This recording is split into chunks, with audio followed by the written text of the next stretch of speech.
Hi, welcome back to the Quiet Between. You know, there are a few things around my home that, well, if I'm being completely honest, probably don't make much sense to anyone else. And I'm pretty sure that we all have things like that around our homes. They're worn, a little faded, maybe even ready to be replaced. And yet, at least for me, I wouldn't think of parting with them. Not because they're valuable, but because they're familiar. And sometimes, familiar is one of the sweetest things life has to offer. One of those for me is a favorite hoodie. It's a dark blue hoodie, faded a little bit now. And it has the name of the state, Maine, on the front of it. I got it 25 years ago when we were visiting Maine. And the edges are worn a little bit and the sleeves have some fraying going on. But it is so comfortable and it just feels good on a chilly evening. And so when I put that on, I just feel comfortable, feel like I've, I guess in some ways, come back home. Because again, it's something that is familiar and comfortable. And it's curious how ordinary objects like this quietly become part of our story. People will see me in that sweatshirt and they'll ask, "Oh, are you from Maine?" "No, just a shirt I got a long time ago." But it's part of my story. Other things like that are maybe a favorite chair, a rocking chair, a recliner, maybe just a really comfortable, overstuffed chair in the living room. That folded blanket that's over the couch, or that set of mixing bowls that somehow has outlasted several kitchens. Then there's that piano that has been there through countless sing-alongs, recitals, Christmas songs, and even playing some moody jazz music. But you know, none of those things are remarkable by themselves. But together they become, silent witnesses. Because they've been there through birthdays. They've been there through family dinners. They've been there when the phone rings and news comes that changes everything. They've been here through the laughter, through the tears, through the joys, through the highs, the lows. Just ordinary days, and then really, really tough days. And the longer I'm around, the more I appreciate these things that have stayed.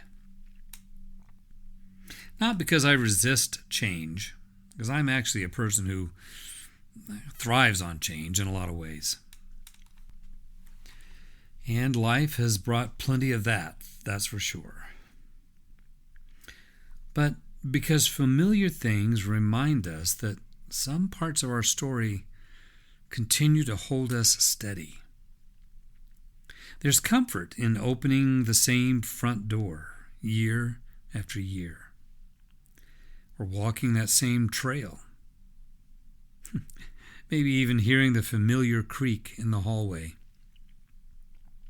or the sound of someone you love moving about the house, and it just has a way of saying, "I'm home."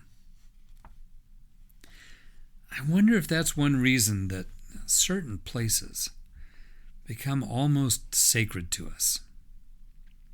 Not because they're grand, but because they have quietly gathered years of love and shared experiences. You know, as kids, we remember creating some of those places. I remember a blanket fort became a castle. A swing in the backyard became the best seat in the house. And a cardboard box became, well, a ship that I sailed the 7 seas in. And as kids, we weren't impressed by luxury, but instead we were captivated by imagination. And now, maybe as an adult, I sometimes overlook the extraordinary because I'm looking for something new. And sometimes that extraordinary thing is kind of an ordinary thing with extraordinary potential and extraordinary impact on me. But meanwhile, the familiar just keeps offering quiet gifts. And some of the people I enjoy most are a little like that too. They're familiar. They're not predictable, but they're comfortable.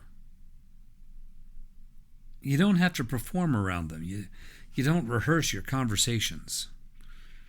You simply arrive at the same place at the same time.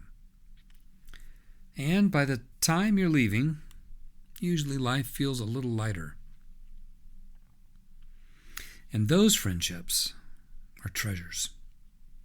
Not because they're exciting every day, but because they're faithful. And the same is true about home. Whatever home has meant during all the various seasons of life, I suspect it has never really been defined primarily by walls. It's usually defined by the feeling of welcome, by laughter, by people who were genuinely glad to see us walk through the door. Those are the things that linger. And years from now, I doubt any of us will remember the exact color of the paint on the walls. But we will remember who sat around the table. We'll remember who told the stories. We'll remember who stayed after dinner. And we'll remember who made us feel that we belonged. And I think that's why familiar things matter so much. Because they don't keep us looking backward, but because they remind us how richly we've already lived. Every worn edge, every frayed sleeve, every scratch, every faded page, every well-loved object whispers the same gentle message. You've been building a beautiful life. Keep it up. What a comforting thought. So today, I hope you'll notice one familiar thing that you've maybe almost stopped seeing. Maybe it's a favorite chair, or a photograph, or a coffee mug, or a favorite book, a walking stick. Whatever it is, pause for a moment, smile, and think about some of the fond memories and feelings that you've experienced with that thing. Well, thanks for being here again today. And until we get together again, may your home be filled with welcome, and may your memories grow richer. And may you always recognize the blessings of people and things that have lovingly stayed and have become part of your familiar.